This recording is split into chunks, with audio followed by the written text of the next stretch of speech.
I think it's important to figure out just how important Dwight Howard has been for the Hawks and their defense. His Hawks right now are 29th in that DVP stat against centers in terms of FanDuel points allowed per game. So one of the toughest matchups possible. Last year, though, the Rockets were the 8th and the Hawks were 10th. So something's sort of going on that's a bit different. And one thing I noticed is that last year, Howard allowed a field goal percentage at the rim of 35th among 68 players to defend at least 300 attempts at the rim. So about the halfway mark there for him. And for some quick comparison, Al Horford was at 49.4%. So pretty much the same field goal percentage allowed. Howard's field goal percentage at the rim allowed this year is down to 43.6%, which is 10th among 52 players with at least 75 field goal attempts at the rim.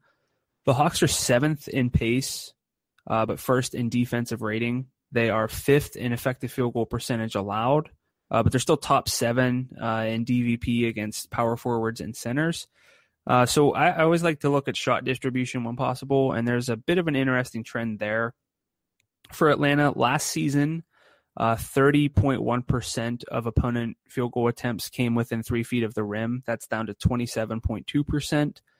And last year, they saw 28.4% of their opponents' field goal attempts from beyond the arc. That's up to 30.5%. That's generally not a good thing for a defense overall because you want to limit 3-point attempts.